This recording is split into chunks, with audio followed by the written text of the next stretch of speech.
राघोपुर की जनता बाढ़ से परेशान है और राघोपुर के विधायक वहां पर अटल पथ पे गंगा सेतु पुल पर डांस कर रहे हैं रात में।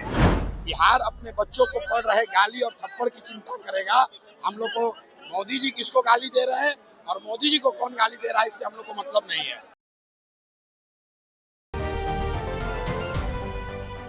बिहार में कांग्रेस की मां को गाली दिया है, कांग्रेस की महिला का अपमान है ये। देखिए ऐसा है,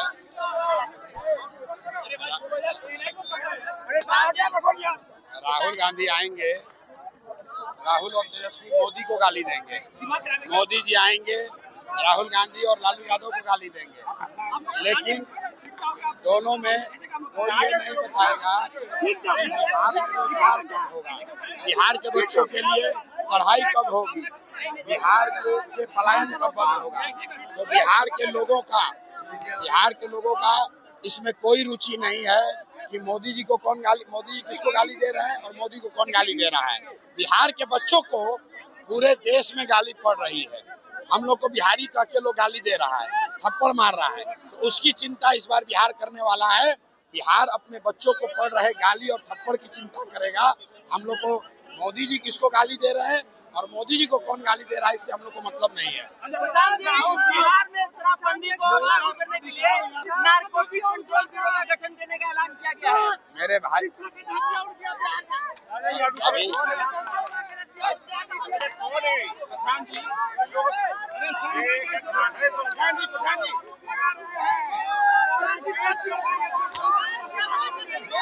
ऐसा है, जब कीचड़ का मौत आता है तो वो शहर की ओर भागता है, और जब संजय जायसवाल जैसे लोगों का दुर्दिन आना होता है तो हमारे जैसे लोगों से उलझने का कोशिश करते हैं।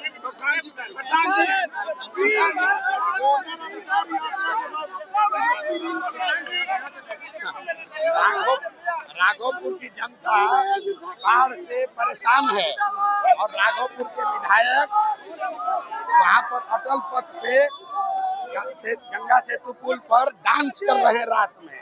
ये दिखाता है कि ये लोग बिहार के लोगों के बारे में इनकी क्या सोच है। राहुल गांधी ने कहा है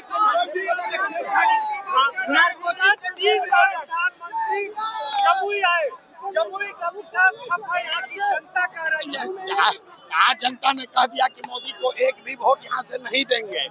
हम नहीं कह रहे हैं, यहाँ जमुई स्टेडियम में जुटे हुए हजारों लोगों ने कहा कि मोदी को वोट नहीं देंगे। इसलिए नहीं देंगे कि वोट आप ले रहे हैं बिहार में और फैक्ट्री लगा रहे हैं गुजरात में। जमुई के लड़के गुजरात में जाकर मजदूरी कर रहे हैं, ये हम लोग को मंजूर नहीं है। राहुल गांधी ने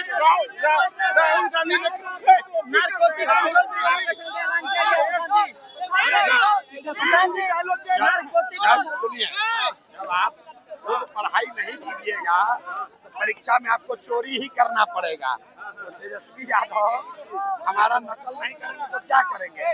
लेकिन मुझे खुशी है इस बात की कि तेजस्वी यादव कम से कम नकल तो ठीक कर रहे हैं, बोलना शुरू तो किए। नहीं तो इससे पहले तो खाली हिंदू मुसलमान अगड़ा पिछड़ा इसको छोड़कर कभी कुछ बोला नहीं आदमी। ये लोग कट्टा वाले नेता हैं, कट्टा वाले अपहरण रंगदारी वाले नेता हैं। इनको प्रशांत किशोर और जनसुराज की ताकत है कि इनको भी पलायन पर, शिक्षा पर, रोजगार पर, फैक्ट्री पर बोलने के लिए मजबूर होना पड़ा है।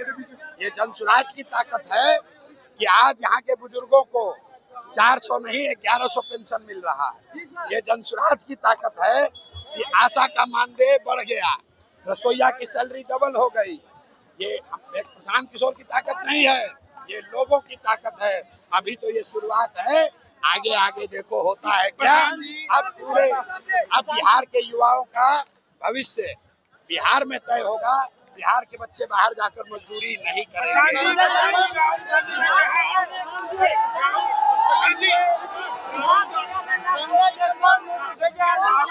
अरे पहले बोल दिया यार, जब गीदड़ का मौत आता है तो शहर की ओर भागता है। और संजय जायसवाल जैसे नेता का जब दिलुद्दीन आना होता है तो प्रशांत किशोर जैसे लोगों से उलझने का कोशिश करते हैं।